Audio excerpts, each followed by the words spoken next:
You ready?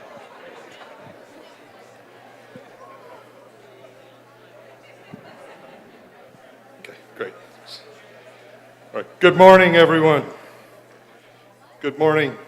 Please continue to make your way into the room. There are ample seats on this side of the room. Please come on in, get comfortable. Good morning. My name is DrJasonLink. I'm the Senior Scientist for Ecosystems at NOAA Fisheries and one of the 4 conveners of this symposium.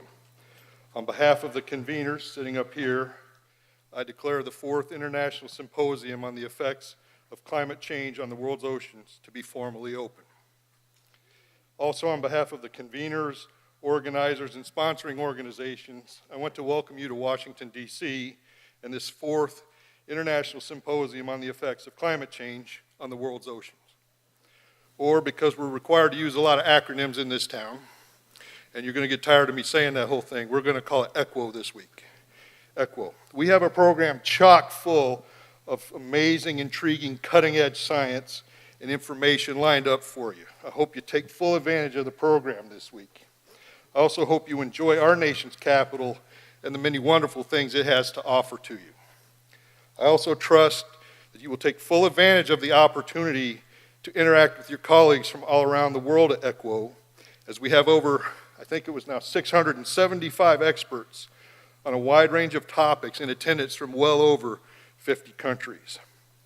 Let me take 1 minute to do a housekeeping thing. This is a cell phone. It would be helpful if you could put yours in silent mode for today or during these sessions. Thank you. Let me take a few minutes to tell you how we ended up here. Again, this is the 4th ECWO.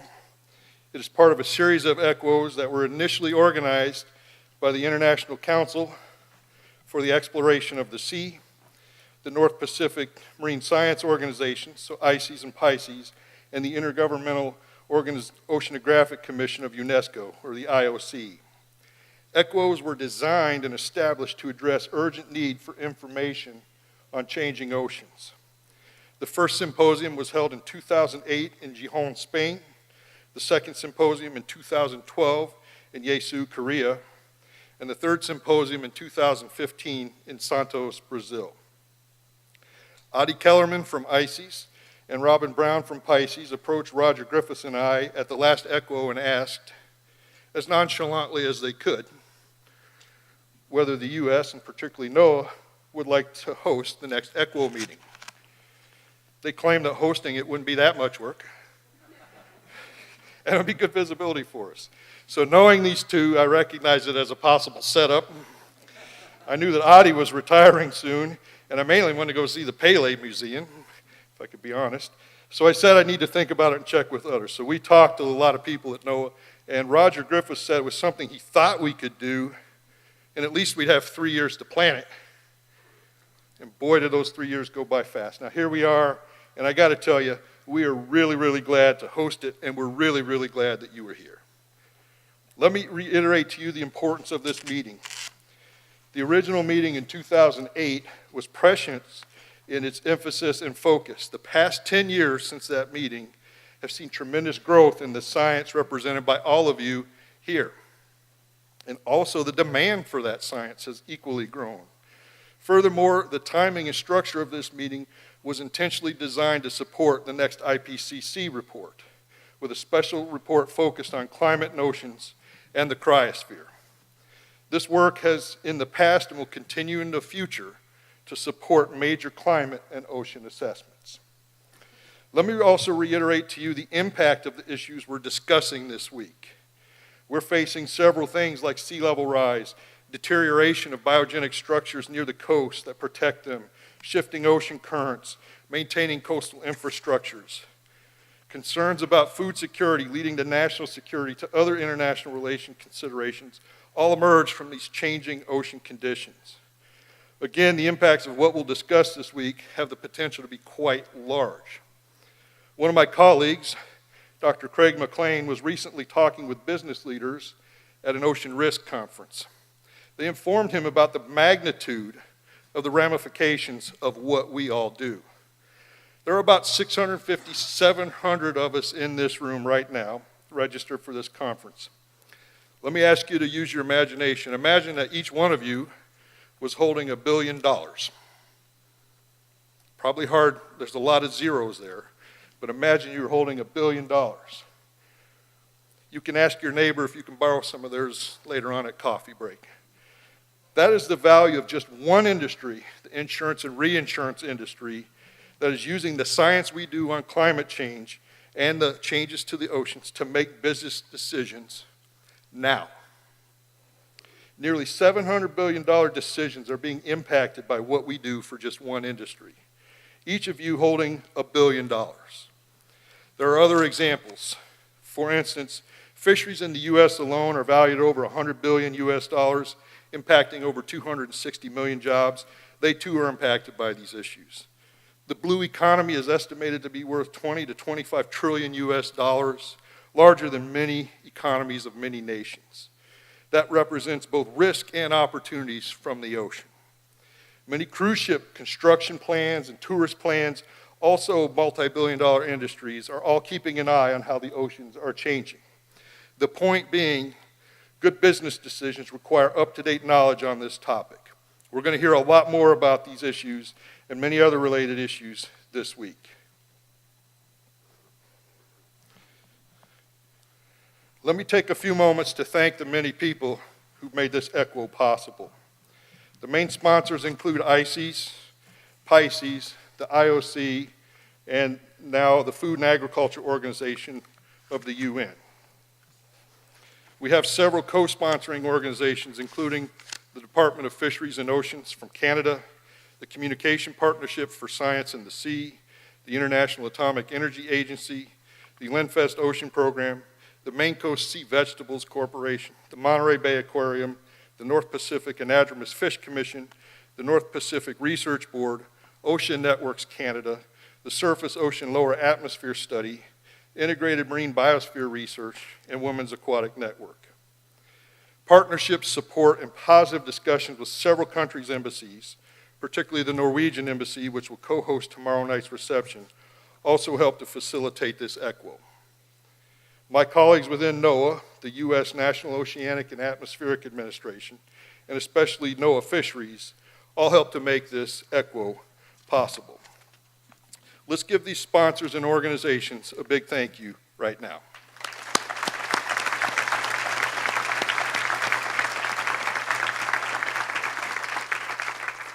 Thank you.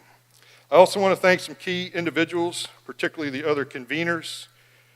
Manuel Barrange from the FAO, based out of Rome. Véronique Garçon from CNRS in France. Shinichi Ito from University of Tokyo.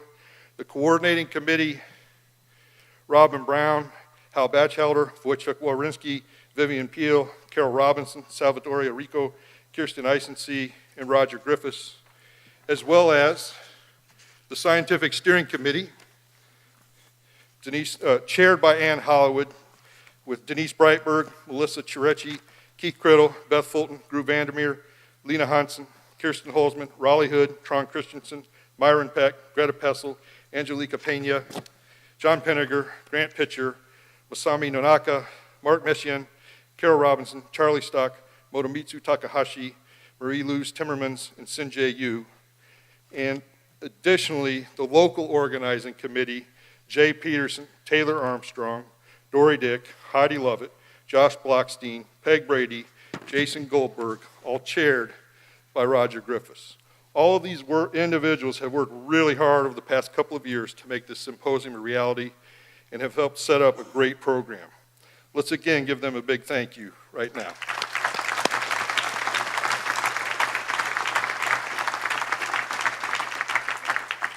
Something Robin Brown said in one of our planning calls really stuck with me, something to the effect of, it takes a multi-organizational effort to pull off a conference like this given the breadth and depth of the subject matter. The commitment of time, resources, and interest by these many organizations to this symposium highlights the critical importance of this topic. It also highlights how much these issues and these organizations need to be partnered to truly address this global issue. Indeed, it was a team effort, and I'm truly thankful personally for the many partnerships that have developed to bring this symposium to fruition, and more so the science that is going to come from it. Returning to the program, let me take a minute or two to tell you why we're excited about the science that we're going to highlight and that's going to come out of this week. Again, let me thank all the session organizers and session chairs and the plenary speakers, especially Ann Holloway, who worked hard to pull this together. They pulled together a great program. ECWO this week, just to give you a real quick glance, ECWO has 18 session topics, and the daily format is each morning is going to have plenary talks on sessions that we'll cover later that day. Lunch is provided to ensure that you have ample opportunity to network right out here in the foyer. There's a town hall event each day during the lunch hour. Those are open if you choose to attend them. We have several other special evening events, including the welcome reception tonight, the special session tomorrow night, reception sponsored by NOAA and Compass, and the poster session on Wednesday. There's information on all of these issues in your program. Please do join us as best as you can. To wrap up my comments, let me know here this week is crucial.